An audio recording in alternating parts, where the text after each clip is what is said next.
جب سے خانہ کعبہ تعمیر ہوا تب سے لے کر اب تک جس نے بھی خانہ کعبہ کی بے حرمتی کی یا کرنے کی کوشش کی، اللہ تعالیٰ نے ان کا ایسا حال کیا کہ رہتی دنیا تک ان کا نام و نشان نہیں رہا، پھر چاہے وہ دنیا کا طاقتور بادشاہ ابرہہ یا اس کا ہاتھیوں کا لشکر ہی کیوں نہ ہو۔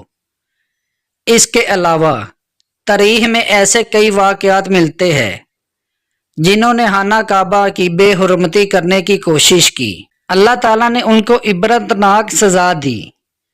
اس کی ایک مثال اصاف اور نائلہ ہے، جو کہ بنی جرہوم کے مرد اور زن تھے۔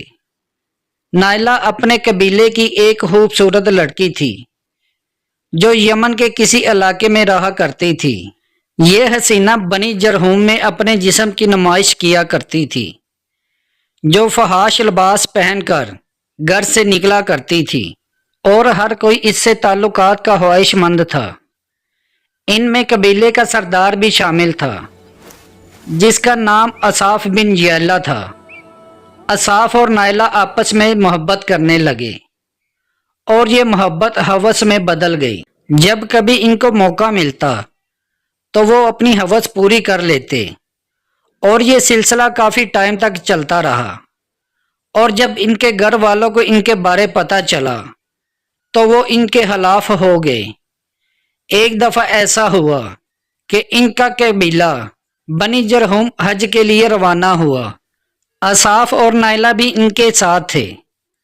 قافلہ مکہ پہنچا اور یہ حج کے دنوں کے ایام تھے کہ ایک روز خانہ کعبہ میں لوگوں کی تعداد بہت کم تھی، اور شیطان نے ان کے دل و دماغ میں وسوسہ ڈالنا شروع کر دیا، اور وہ خانہ کعبہ میں داخل ہو گئے اور تنہائی کا فائدہ اٹھاتے ہوئے زنا کرنے لگے۔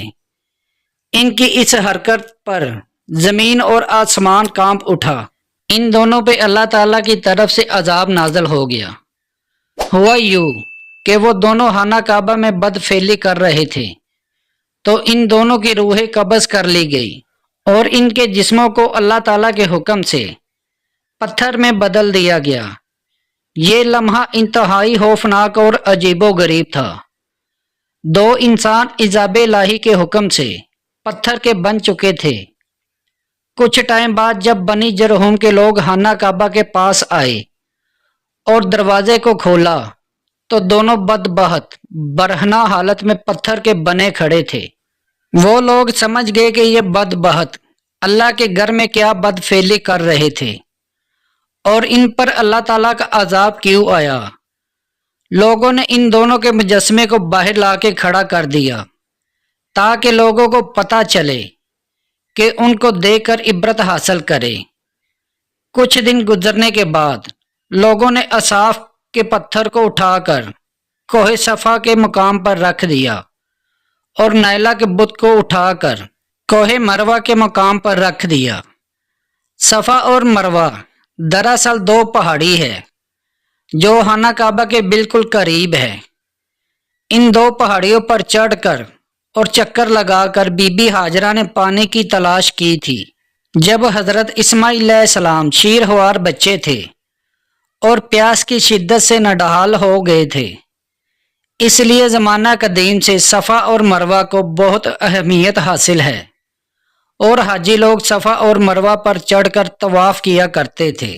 جب اصاف اور نائلہ کے بتوں کو صفا اور مروہ پر رکھا گیا تو طے یہ کیا گیا کہ جو بھی حاجی صفا اور مروہ پر جائے تو ان دونوں کو ایک ایک جوتا ضرور مارے۔ 2-3 نسلوں تک یہ عمل جاری رہا، لیکن اس کے بعد لوگوں نے ان کو جوتے کی بجائے تھپڑ مارنے شروع کر دیے، اور کچھ نسلوں کے بعد لوگ صرف ان کو ہاتھ لگایا کرتے تھے۔ اس طرح لوگوں نے وقت گزرنے کے ساتھ ان سے عبرت حاصل کرنا کم اور ان کی تعظیم کرنا شروع کر دی، اور ایک وقت ایسا بھی جاہلیت کا آیا کہ عربوں نے ان دونوں کے بتوں کو محبت کی ایک نشانی قرار دینا شروع کر دیا، اور قبیلے میں ان کی محبت کو فخر سے بیان کیا جانے لگا۔ وقت گزرنے کے ساتھ ساتھ اصاف اور نائلہ محبت کی دیوی اور دیوتا قرار پائے۔ 5ویں صدی تک اصاف اور نائلہ کے بتوں کو اس وقت کے بڑے بتوں میں شمار کیا جاتا تھا، جن کے آگے لوگ سجدہ کیا کرتے تھے اور ان کے نام پر قربانی بھی چڑھاتے تھے۔ حضرت زید بن حارث رضی اللہ تعالیٰ عنہ بیان کرتے ہیں کہ جب زمانہ جاہلیت میں مشرکین مکہ خانہ کعبہ کا طواف کرتے تھے تو اصاف اور نائلہ کے بت کو چھوا کرتے تھے۔ ایک دفعہ میں حضرت محمد صلی اللہ علیہ وآلہ وسلم کے ساتھ خانہ کعبہ کا طواف کر رہا تھا اور میں نے ان کے بتوں کو چھوا تو آپ صلی اللہ علیہ وآلہ وسلم نے ان بتوں کو چھونے سے مجھ کو منع کر دیا۔ میں نے اپنے دل میں کہا کہ ان بتوں کو چھونے سے کیا ہوتا ہے، اس لیے میں نے ان کو دوبارہ چھوا اور آپ صلی اللہ علیہ وآلہ وسلم نے دوبارہ سختی سے مجھ کو منع کیا اور فرمایا، کیا تم کو منع نہیں کیا تھا؟ اور اس کے بعد کبھی بھی میں نے کسی بت کو ہاتھ نہیں لگایا، اور حضرت محمد صلی اللہ علیہ وآلہ وسلم نے اپنی ساری زندگی میں کبھی بھی کسی بت کو چھوا نہیں، یہاں تک کہ اللہ تعالیٰ نے آپ کو نبوت عطا فرما دی اور آپ صلی اللہ علیہ وآلہ وسلم نبوت کے عہدے پر فائز ہوئے اور دعوت اور تبلیغ کا کام شروع کر دیا۔ 10 ہجری میں جب اللہ تعالیٰ نے دین اسلام کو عرب میں غالب کیا اور آپ صلی اللہ علیہ وآلہ وسلم نے جب مکہ فتح کیا اور فتح کے بعد حرم شریف میں داخل ہوئے اور آپ صلی اللہ علیہ وآلہ وسلم نے حضرت علی کے ساتھ مل کر تمام بڑے اور چھوٹے بتوں کو توڑ ڈالا اور یہ فرماتے جاتے کہ حق آ گیا اور باطل مٹ گیا، یہاں تک کہ خانہ کعبہ بالکل بتوں سے پاک ہو گیا۔